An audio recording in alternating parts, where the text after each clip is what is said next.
So I was talking to husband about today's episode, and he said one of the biggest things that are deterring him from wanting to go to a sex club is he feels really jealous. So he feels like he's a very jealous person, and he hates that he's jealous. Okay, like he doesn't really like love that part of himself. We're working on it. But he's worried about the jealousy element of it, and I know that's what I was saying too. I was like, yeah, but that could be kind of fun. But he kind of like work off of that energy.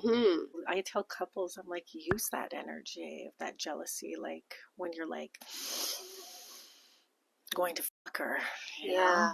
Like, yeah, were you looking at him? You liked it when he looked at you?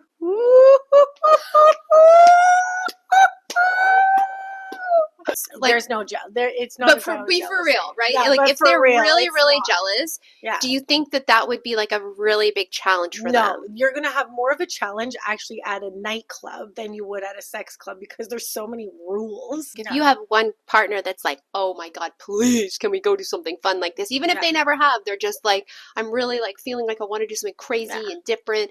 And then you have another partner that is super not there. What do you think are some steps that partner can take to try to like help ease their partner into just being open to the idea of that?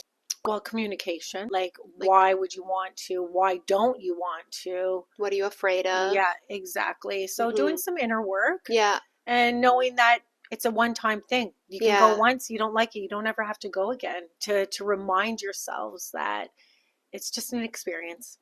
I'd say to move out of the frequency of fear and move back into exploration and know that it literally is one time. So when I was doing some online sleuthing. Sleuthing? Is that what you call it? What's that sleuthing? It's like when you do this. Sleuthing. Okay. Sleuthing. Detective work. Why didn't you just say detective work? Because I like sleuthing.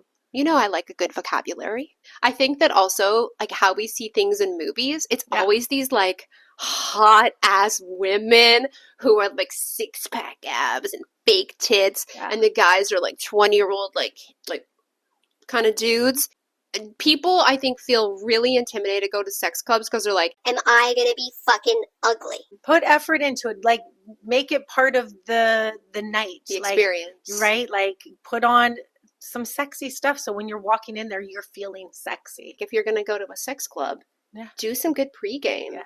Yes. Figure out what that looks like for you. Like go out for like a really sexy dinner, some like sushi, and go back to like maybe like your hotel, listen to some sexy music, and then get your outfit ready, or outfits, according to Crystal with her many outfits. You can bring your bag with you. Bring a bunch of different outfits if that's your so game. Funny. Yeah, if that's your game, if that's your thing, a lot of women do it because it's just part of playtime. It's about dressing up and being different characters. And oh my God, I would love that. So if you're gonna go try to find one, can you literally just like search it online? Yeah, you can. That's how amazing our internet is now these days. You can literally put in sex club in my town or near me. Sex club near me. Google.